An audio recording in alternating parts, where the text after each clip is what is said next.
Bonjour les parents, mères et prudents. Aujourd'hui j'échange avec Patricia Rano-Barter et Émilie Ricci. Patricia est pédiatre endocrinologue et médecin-chercheur. Émilie Ricci est infirmière d'éducation en hôpital de jour. On discute notamment des liens entre perturbateurs endocriniens et puberté précoce, de bonnes pratiques de prévention pour les parents, de gestion de l'anxiété face aux polluants du quotidien et d'autres sujets. Voilà, j'espère que vous y trouverez des choses utiles et je vous amène Patricia Rano-Barter et Émilie Ricci.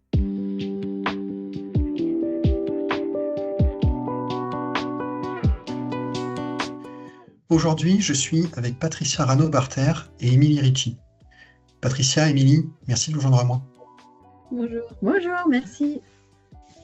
J'ai souhaité échanger avec vous à propos de l'un de vos domaines d'expertise, à savoir les liens entre perturbateurs endocriniens et puberté précoce, un thème qui présente de forts enjeux pour les enfants. Alors avant qu'on débute, est-ce que vous souhaiteriez indiquer des liens d'intérêt au regard de la thématique santé environnementale au sens large, des liens que vous pensez importants que les personnes qui nous regardent aient en tête en nous écoutant échanger? Alors moi, je n'ai pas de lien d'intérêt univoque, mais en tout cas, je suis expert régulièrement pour différents groupes. Donc, il s'agit à la fois d'instances publiques ou de groupes privés. Ok, très bien, merci pour les précisions. Et pour commencer, si vous voulez bien, je vous propose de présenter vos activités et les enjeux associés en santé environnementale. Alors, pour commencer, donc moi, je suis pédiatre endocrinologue. J'ai une activité multiple puisque je suis clinicienne à la base. J'ai un cabinet en libéral où je vois exclusivement des enfants qui présentent des pathologies en endocrinopédiatrie. Et sur le reste de mon temps, j'ai développé une expertise sur le sujet des perturbateurs endocriniens qui à la fois concernait l'éducation thérapeutique vis-à-vis de par rapport à ce sujet vis-à-vis des familles, mais également vis-à-vis des soignants, parce que je fais de nombreuses formations pour des médecins ou des équipes médicales sur le sujet des perturbateurs endocriniens. Et puis maintenant, j'ai une activité de recherche clinique et de recherche fondamentale sur ce sujet des perturbateurs endocriniens. Je suis inscrite dans un parcours de thèse de sciences, voilà, ce qui me permet d'essayer de répondre à des questions qui me venaient en observant mes patients et pour lesquelles on n'a pas encore de réponse scientifique satisfaisante. Voilà. Ouais, moi, Émilie, je trouve que c'est juste un commentaire. Je trouve que c'est hyper intéressant. Tu as un positionnement, en tout cas, moi, j'essaie de me positionner comme une interface, comme une voie de transmission entre la recherche fondamentale et puis des conseils oui, pratiques pour la vie c'est de la tous les même jours. approche. Oui, mais toi, en plus, tu as le retour. C'est-à-dire que toi, tu peux aussi Oui, euh, irriguer, enfin, nourrir les recherches avec des questions de terrain. Donc, je trouvais que ah les oui, retours oui, étaient oui. hyper Ouais, intéressants et hyper originaux. ouais. Je t'en prie, Émilie. Excuse-moi, je voulais spontanément Pas de réagir. souci. Donc, je suis Émilie, puéricultrice en hôpital de jour pédiatrique à l'hôpital Saint-Vincent-de-Paul à Lille. Et je coordonne l'étude de recherche clinique menée par le docteur Barter concernant un lien entre les pubertés précoces chez les petites filles de 6 à 8 ans et l'exposition aux perturbateurs endocriniens.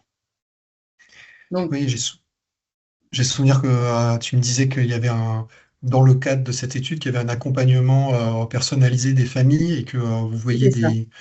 une motivation très forte dans ce cadre-là. Et en fait, je peux déjà repartir. Comment est-ce que tu peux partager avec nous, Émilie, éventuellement Patricia en complément, est-ce que tu peux partager avec nous des bonnes pratiques typiques que tu partages ou que tu transmets auprès des familles que tu accompagnes dans le cadre de l'étude Pénélope? Donc, j'accueille des enfants et leurs parents sur un temps d'hospitalisation court.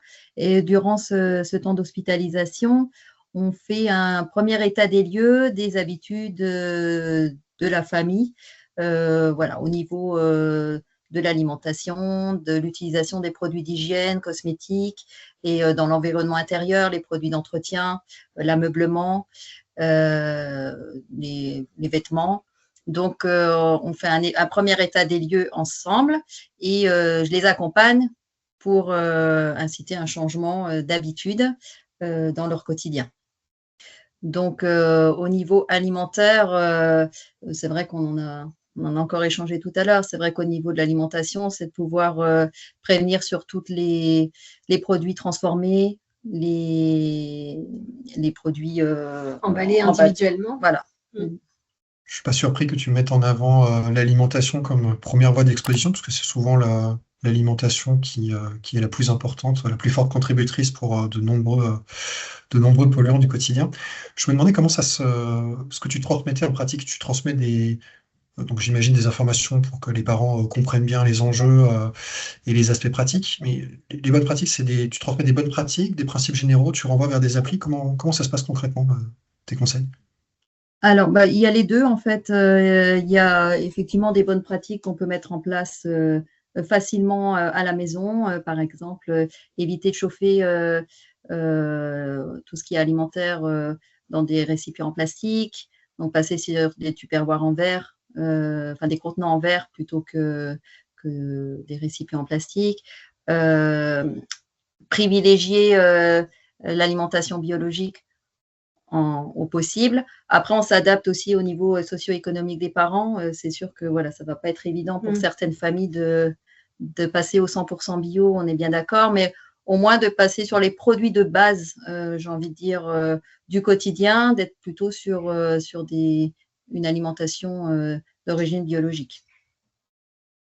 Je me souviens, Patricia, dans une intervention que je t'ai vu faire en ligne où t'expliquais que donc évidemment, il y avait des aspects socio-économiques à prendre en compte dans les bonnes pratiques qu'on transmet. Et en fait, tu disais, si je t'ai bien compris, tu me corriges, que finalement, c'est plus la diminution des expositions. L'enjeu, il est souvent moins sur des critères socio-économiques que sur des critères de bonne compréhension et de connaissance des bonnes pratiques. Est-ce que je t'ai bien compris? Oui. Alors, en fait, ce qui est intéressant dans cette étude Pénélope, et finalement, elle fait suite à ma pratique de clinicienne depuis des années, c'est qu'on entre dans le sujet des perturbateurs endocriniens par la porte d'une maladie, ou d'un symptôme en tout cas, qui inquiète les parents. Et donc, on a vraiment une écoute très attentive dans ces situations, avec souvent un peu d'anxiété, mais des parents qui sont prêts à mettre en place rapidement des choses dans leur quotidien, pour peu que ça puisse éventuellement améliorer rapidement l'état de leur enfant, soit de faire disparaître les symptômes, soit les ralentir, soit éviter un traitement. Alors, c'est jamais garanti, mais dans ma pratique, ça fait des années que je propose cette prise en charge aux patients en endocrinopédiatrie. Dans bien des cas, lorsqu'il y a un changement de mode de vie et une diminution des expositions, on a une amélioration clinique de l'enfant. Alors, est-ce qu'elle sera durable? Ça, on ne sait pas, mais elle est visible assez rapidement. Donc, voilà. Et donc, le principe de l'étude Pénélope reprend cette approche, c'est-à-dire au moment de l'apparition d'un symptôme de puberté précoce qui se manifeste ici par une petite fille qui va avoir des seins qui poussent avant l'âge de 8 ans, on va proposer aux parents d'agir rapidement dans les mois qui suivent le début de cette poussée mammaire pour essayer de soit lui permettre de régresser plus facilement, soit au moins de se stabiliser et en tout cas d'essayer d'éviter un traitement médical qui est parfois nécessaire pour stopper l'évolution d'une puberté précoce. Et les parents comprennent bien que non seulement ça pourrait être bénéfique pour leur petite fille, mais que de toute façon, toute la famille aura un bénéfice à s'informer au passage et à s'éduquer sur la durée. Et donc, on a vraiment une grande écoute, y compris dans des milieux socio-économiques très défavorisés. On a à l'hôpital quand même des mamans qui élèvent seules des enfants avec très peu de moyens, et y compris qui ne parlent pas toujours très bien français. Enfin, on pourrait se dire que ce n'est pas leur priorité. Et en fait, elles sont hyper réceptives. Elles font de leur mieux, elles font des changements incroyables et plutôt durables, parce que je les revois après. Après l'étude, je les suis encore en consultation. Donc, c'est vraiment intéressant de se dire que tout le monde peut se sentir concerné, notamment quand il y a des symptômes ou une maladie qui apparaît. Le but, c'est vraiment d'accompagner et de ne pas être dans la culpabilisation, parce que c'était aussi un manque d'informations à la base, où on n'a pas forcément les informations sur les risques d'exposition aux perturbateurs endocriniens. Et c'est vraiment être dans l'accompagnement, de pouvoir, dans la réassurance, de pouvoir réajuster s'il y a des choses qui restent compliquées, et pas être non plus dans parce qu'on a des parents qui deviennent un peu trop anxieux et très perfectionnistes. Et très perfectionnistes. Et le but, c'est pas non plus de générer une frustration chez l'enfant, chez les petites filles. Oui, on aide les parents à hiérarchiser aussi leurs angoisses et leurs objectifs. Parfois, ils vont mettre beaucoup d'énergie ou d'inquiétude sur des petits gestes qui ont probablement peu d'impact. et passer à côté d'actions toutes simples, mais qui auront un impact important sur l'enfant. Et donc, on les aide vraiment à hiérarchiser leurs premières actions pour qu'elles puissent être au plus vite efficaces et sans être impossibles à mettre en place ou trop alambiquées, parce que dans le quotidien des parents qui travaillent, il faut que ça reste quand même assez pragmatique. Et puis que ça reste sur la durée. Le but, c'est Mm. pas d'avoir un changement les 3 premiers mois et Et de tout laisser tout tomber laisser après. tomber. C'est vraiment être dans un changement sur du long terme et pour toute la famille. Enfin, dans vos réponses, il y a plein de points qui sont super intéressants et sur lesquels effectivement je voulais vous interroger. Donc, c'est vraiment super. Parce que c'est rare d'avoir des profils comme vous qui sont vraiment au contact tous les jours de questions de terrain très concrètes de parents. Le premier point sur lequel je voulais revenir, c'était ce que tu soulignais, Patricia.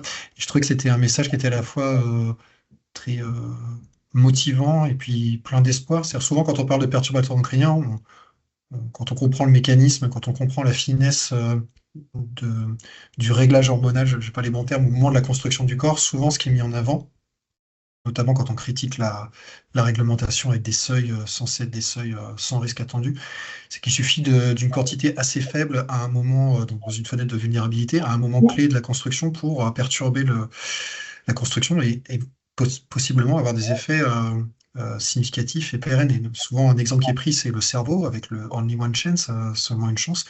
Et donc souvent, il y a un côté un peu difficilement ou pas réversible, quoi. Et toi, dans ton message, tu dis oui, il y a donc non seulement on peut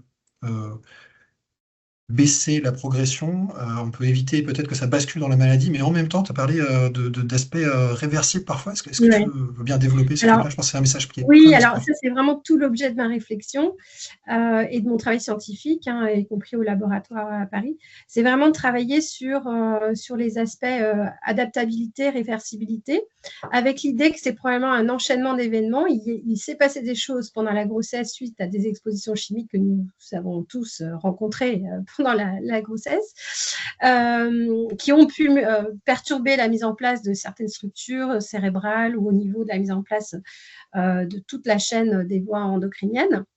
Mais pour autant, les expositions vont continuer tout au long de la vie et elles continueront à avoir un impact sur ce système qui a des capacités d'adaptation, heureusement. En fonction de l'exposome et des substances chimiques en particulier rencontrées tout au long de la vie, on aura ou pas une apparition des maladies. Elles seront plus ou moins tôt, plus ou moins sévères, plus ou moins résistantes au traitement. Et donc, pour moi, il faut absolument prendre en compte ce qui se passe pendant l'enfance et notamment dans la période juste avant l'apparition des symptômes. Est-ce qu'il y a comme un interrupteur, c'est-à-dire que le système était déjà un petit peu perturbé, à 2 doigts de basculer vers la maladie, mais il ne basculait pas.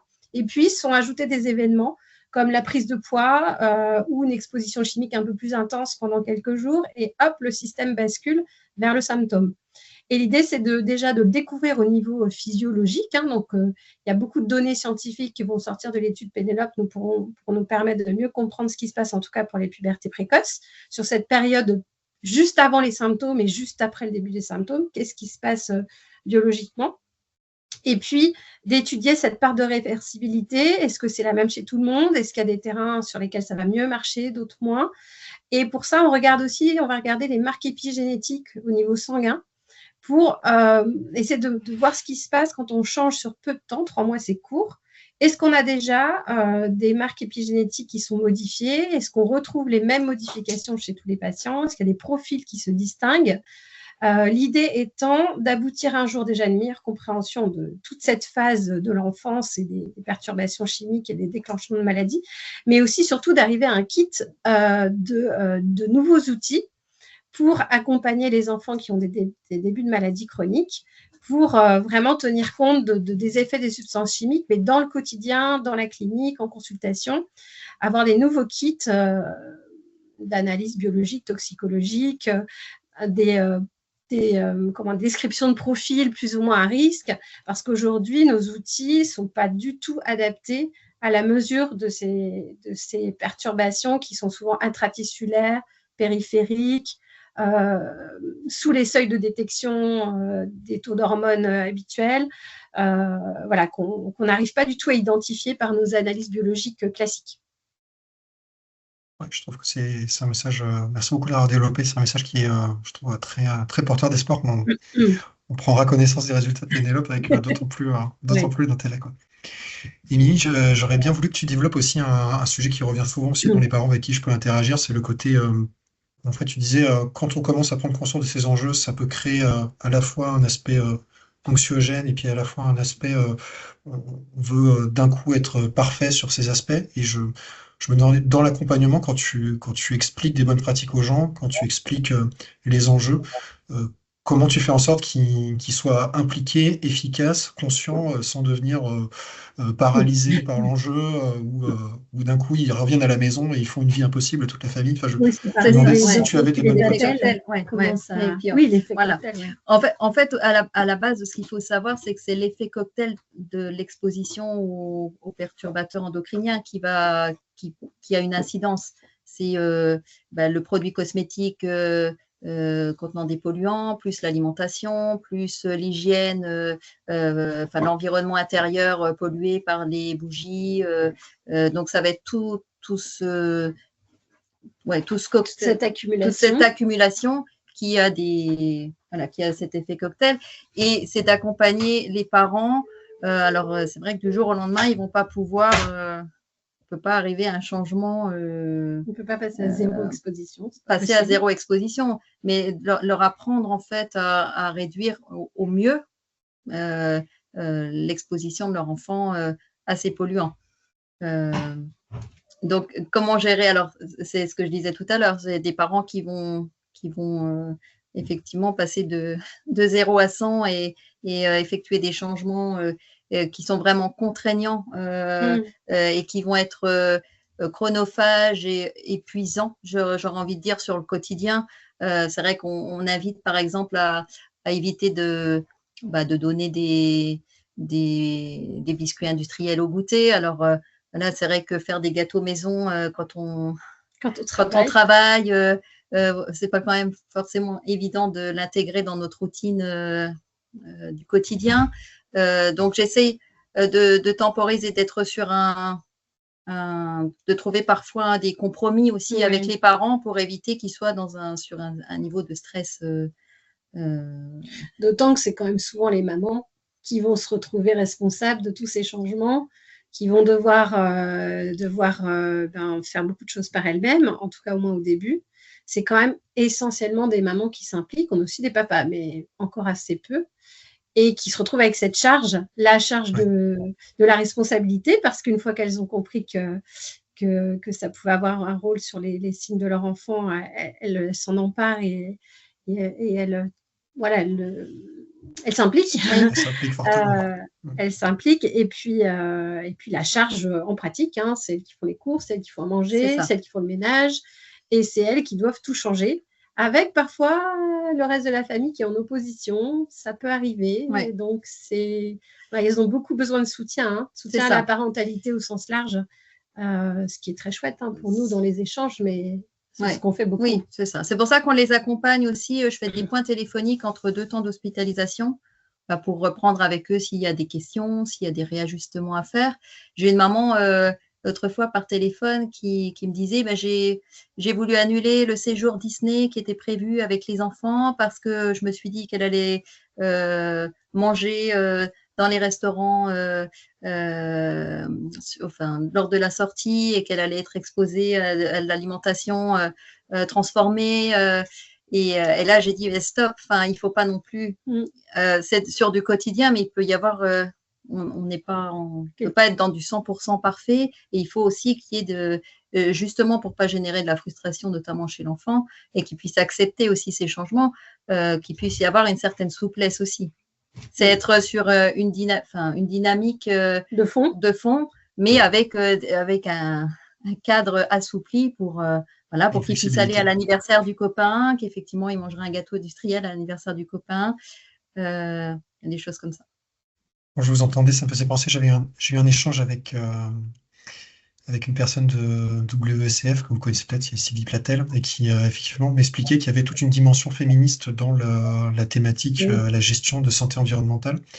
c'est quelque chose que j'essaye aussi de plaider à mon niveau. Il me semble que, notamment pendant la période de la grossesse, c'est typiquement, souvent les pères cherchent à pouvoir s'impliquer ou à décharger de tâches très concrètes, mais aussi de charges mentales. Et ça, c'est typiquement une thématique qu'ils peuvent prendre. Oui, Voilà, c'est oui, tout à quelque chose fait. sur lequel je milite aussi.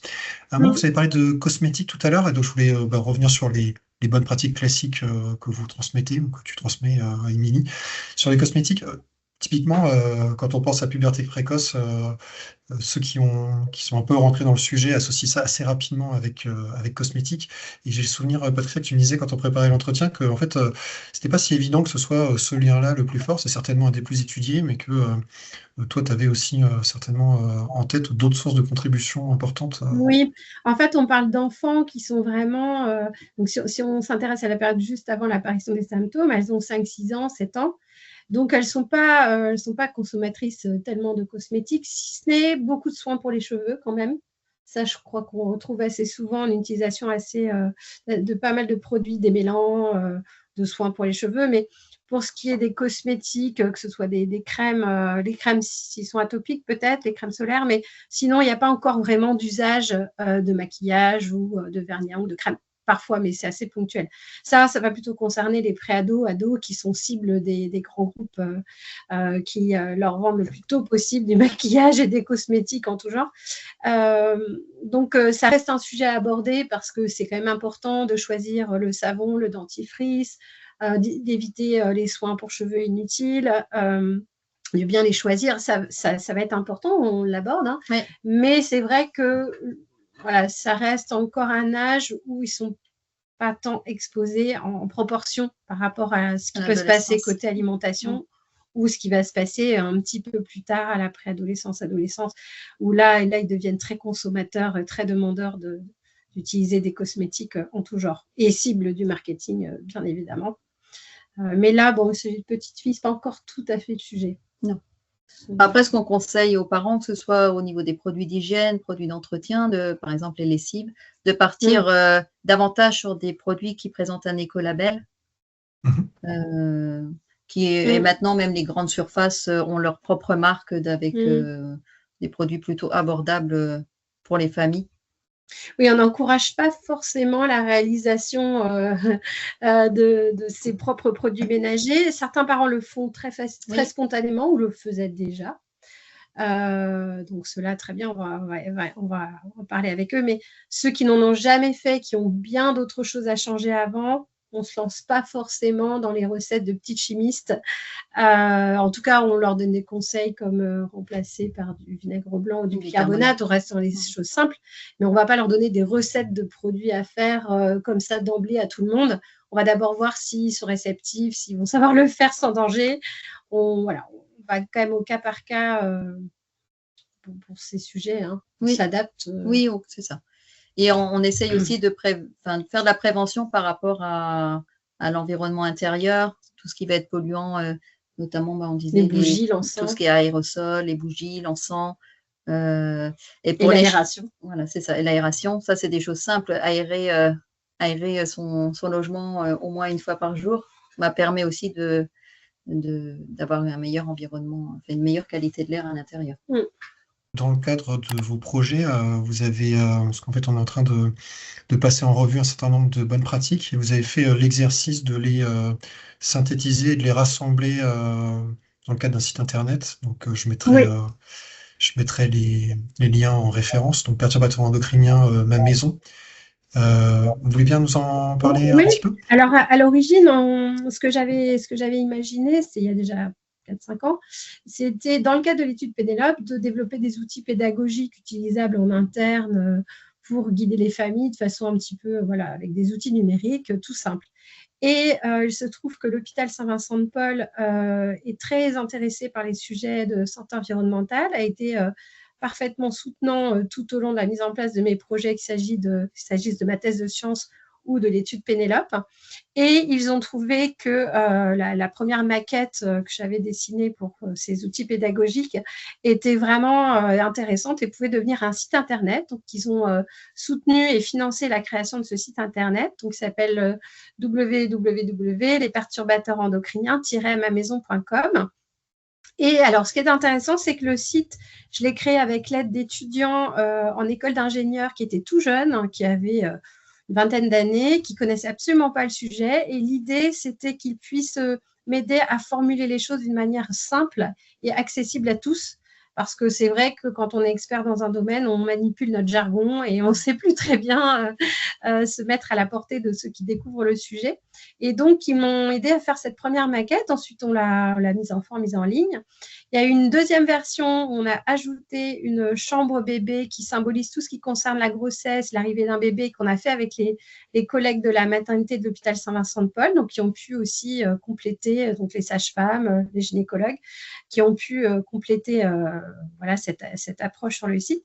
Et puis là, on vient de faire une troisième version qui tient compte de nos expériences, les dernières expériences de terrain avec les familles. On a vu que les connaissances progressaient dans la population sur ces perturbateurs endocriniens. Donc, on a pu compléter, monter un petit peu le niveau des données présentes dans le site en s'adaptant en fait aux connaissances actuelles et puis rajouter tout un espace qui symbolise le temps du goûter. Donc, c'est à la fois le goûter, comment le préparer en termes de choix d'aliments, de contenants, d'emballage, tout ce qui concerne les sports en extrascolaire, toute l'activité physique des enfants qui malheureusement est très très faible aujourd'hui.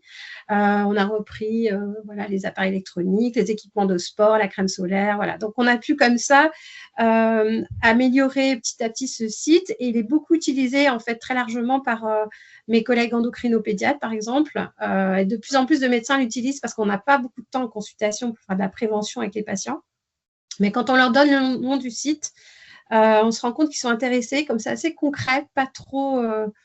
C'est accessible. Voilà, c'est accessible. Souvent, ils y vont volontiers et puis ils s'en servent comme outil pour modifier leurs habitudes à la maison.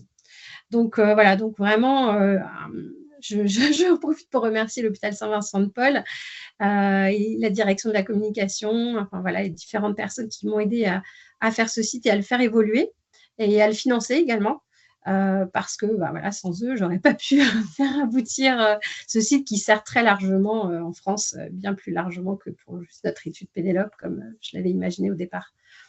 Voilà. Oui, moi je l'ai découvert dans le cadre de mes recherches. Et personnellement, je suis très en phase avec l'approche, donc non seulement par pièce de maison, mais aussi par source. Parce que souvent, pour rebondir sur un des sujets qu'on évoquait avant, un des aspects anxiogènes, c'est le nombre de substances à considérer. Moi, je vois des parents, ils commencent à devenir experts des effets du cadmium et des sources, experts du formaldéhyde ou je sais pas quoi. Et en fait, le nombre de substances, donc je crois que le ministère, dans le deuxième plan national santé-environnement, a annoncé 100 000 substances sur le marché. Donc, on est peut-être quelque part entre 100 et 150 000 si on en met 1000 par an, là. Donc, ça paraît ingérable, sauf quand on revient à pièce par pièce.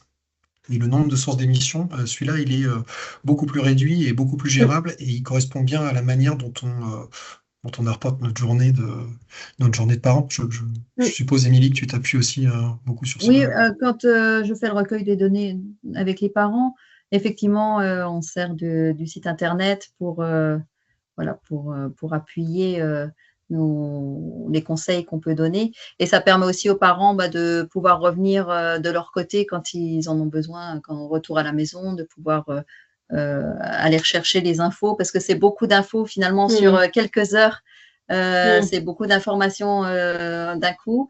Donc, c'est vrai que ça leur permet d'avoir un support, d'aller rechercher les informations et quels changements ils peuvent mettre en place une fois rentrés à la maison. Ok, super. Un peu en miroir des bonnes pratiques qu'on peut conseiller, parfois ça arrive aussi dans les échanges qu'on mette des points de vigilance, des écueils à éviter. Tout à l'heure, à un moment dans la discussion, vous disiez que parfois avec l'ensemble des choses à considérer, parfois des parents pouvaient se perdre en termes d'enjeux et passer beaucoup de temps sur quelque chose qui avait peu d'impact, alors qu'il y avait des choses directement accessibles et faisables et qui étaient à fort impact. Est-ce que vous pourriez nous donner un ou deux exemples de ces aspects-là pour point de vigilance pour les parents, si vous en avez un qui vous vient en tête? Oui. Tu veux commencer? Non, Ouais, je commence. Alors, par exemple, on va avoir des parents justement qui vont se focaliser sur quelque chose qui va être très ponctuel dans l'utilisation quotidienne dans l'utilisation de l'enfant. Ça va être le vernis à ongles offert par la tata ou voilà, ils vont se focaliser sur des choses dont l'usage est ponctuel, mais qui leur avaient quand même parlé. Ils s'étaient quand même dit que c'était peut-être pas un produit si anodin, donc ils vont beaucoup penser à ça, comparer, se poser beaucoup de questions. Ils vont complètement passer à côté de produits de quotidien très contaminants, comme par exemple les compotes à boire, que les enfants vont prendre 1 fois par jour, voire 2 fois par jour, pour lesquels les parents spontanément, malheureusement, ne se posent aucune question, ni sur le contenant, ni sur la façon de manger en gobant un aliment au lieu de le mâcher, ni sur l'absence de saveur, de texture, sur l'absence de vitamines, sur la perte des fibres, sur les pesticides. Voilà, on peut vraiment parler très longuement de cet exemple-là, qui n'est qu'un exemple parmi d'autres, mais des compotes à boire. Et moi, je le prends souvent en exemple en consultation quand on aborde le sujet pour la première fois. Et je vois plein de petites cases qui s'illuminent dans la tête des parents qui prennent conscience que dans le fond, oui, ils le savaient bien, mais ils avaient occulté parce que c'est tellement pratique, parce que ça évite la guerre des fruits tous les jours à table, et qu'on se dit, dans le fond, comme ça, il a pris sa ration de fruits. Et je leur dis, voilà, c'est qu'un exemple, et vous pouvez le décliner de la même manière pour tous les produits avec des emballages individuels qui sont pré-cuits, pré-mâchés, pré-transformés, enfin voilà, prêts à l'emploi, qui comportent énormément de défauts, et notamment des contaminations qui ne sont pas du tout anodines, et qui peuvent être très bien dans des gammes ciblées dont la cible est les enfants, et qui n'ont pour autant pas été ni recommandées ni validées par des pédiatres. Mais dans l'imaginaire collectif, on se dit, si c'est destiné aux enfants, c'est forcément sécurisé, il n'y a pas de danger, on peut le donner à nos enfants. Et malheureusement, on sait qu'aujourd'hui, ce n'est pas le cas. Donc, ça leur permet comme ça d'ouvrir une nouvelle façon de réfléchir pour devenir de nouveau des consommateurs actifs et non passifs, et de se réapproprier leur manière de faire des choix dans leurs achats. Et ça marche bien. C'est souvent après, il y a une ouverture qui se fait, et voilà. Oui, quand on leur présente qu'en plus, ce sont des produits où il n'y a pas d'intérêt nutritionnel. Oui, c'est ça. Parce que c'est l'excuse pour les acheter. C'est ça. Et qu'il n'y a aucun intérêt nutritionnel. On peut parler aussi des céréales industrielles qui sont un produit facile pour le petit déjeuner des enfants le matin, et qui n'a pas non plus d'intérêt nutritionnel, mis à part contenir des produits du sucre en excès, hyper raffiné. Une contamination par divers toxiques, notamment l'encre des paquets, on le sait. Oui, voilà, c'est des sujets, au départ, on sent que les parents n'ont pas voulu y réfléchir, mais dès qu'on en parle, alors c'est très évident, et rapidement ils changent. Avec des enfants qui perdent du poids rapidement. Est-ce que c'est vrai que l'intérêt, on parlait de la sédentarité chez l'enfant, parce que le risque, si tu me coupes, si je mais parce que les particules, les perturbateurs endocriniens viennent se fixer au niveau des cellules graisseuses de l'organisme, et plus un enfant va être en surpoids, plus il va stocker des perturbateurs endocriniens. C'est pour ça que, pareil, dans l'accompagnement qu'on fait aux parents, c'est de pouvoir aussi inciter les enfants être le moins sédentaire possible, plutôt être sur des activités sportives que derrière les écrans. Et c'est d'amener un vrai changement aussi dans les habitudes du quotidien. À travers ton anecdote, Patricia, je trouvais que ça faisait écho à un principe général. Si j'ai bien compris, tu comparais une utilisation qui était ponctuelle, voire unique, avec un autre produit de consommation qui arrivait tous les jours directement à gérer. Donc il y avait un côté, disons, tout autre critère étant égal par ailleurs, mieux vaut donner la priorité aux expositions qui sont les plus grandes plutôt qu'aux expositions qui sont... Ok, c'est intéressant. Je pense que ça peut être transférable sur d'autres oui, bien sûr, c'est un exemple parmi d'autres. Oui, tout à fait.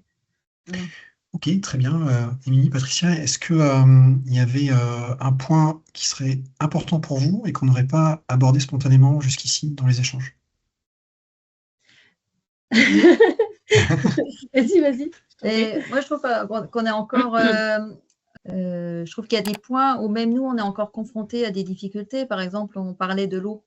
C'est un sujet qui revient par rapport à l'eau contenue, l'eau des bouteilles en plastique, et qu'on n'a pas toujours des réponses non plus à apporter aux parents.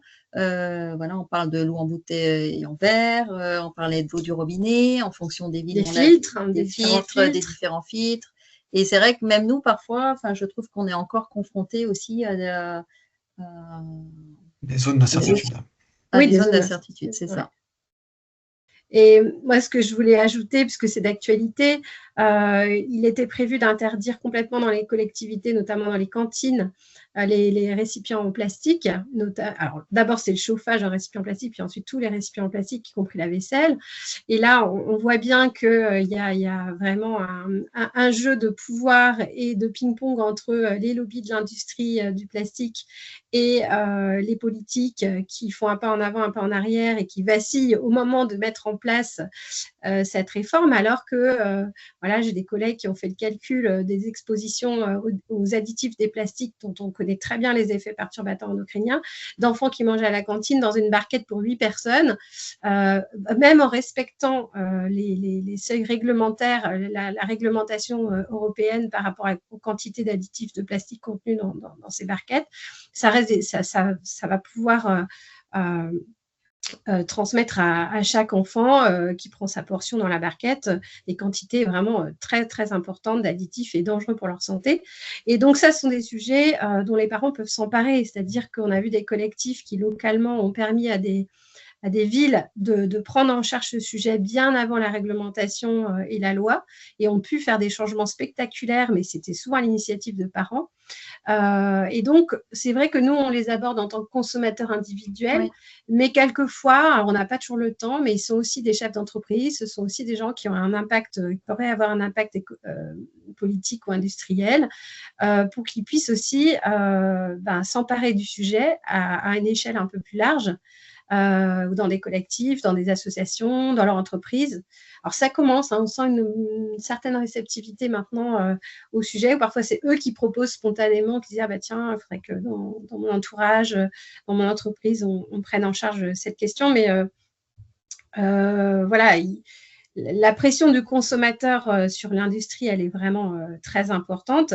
Et moi, je ne peux pas m'empêcher de me réjouir avec un peu d'ironie, mais quand je vois des grandes promotions dans les rayons de tous ces produits très, très contaminants, très sucrés, je me dis que si on est obligé de faire des grandes promos par paquet de 8 avec des clignotants de partout, c'est peut-être que les consommateurs s'en sont un peu détournés.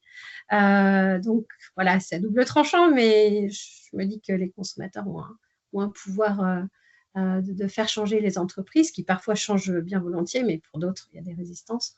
Voilà, et ça nous aiderait bien que les changements viennent au moment de la réalisation des emballages ou des produits vendus dans les magasins. Très bien, je me fais maître du temps puisque je dois vous laisser à vos consultations et autres activités. Les personnes qui veulent vous suivre ou suivre vos travaux, où est-ce qu'on peut les renvoyer préférentiellement? Ah, bonne question. Il peut n'y avoir pas de réponse à cette question. Bon, déjà, on a le site internet. Oui, voilà, pour suivre l'étude Pénélope, on a peut-être sur le site de l'hôpital. Oui, alors pour l'instant, il n'y a pas, mais il y aura certainement une page quand les données sortiront, les premiers résultats sortiront. Là, c'est trop tôt. Donc, oui, ce sera une piste d'avoir une page qui informe des résultats. Très bien. Patricia, Émilie, merci beaucoup pour les informations importantes, les bonnes pratiques utiles, et puis d'avoir pris le temps entre vos consultations et vos activités à l'hôpital. Je vous remercie beaucoup. Et je vous dis au plaisir de vous croiser en vrai à l'occasion. Oui, merci. Merci, au revoir. Au revoir. Voilà pour cet entretien. Si vous paraît utile, vous pouvez liker, vous abonner et clocher, si ce n'est pas encore fait, pour que YouTube favorise sa diffusion. À très bientôt.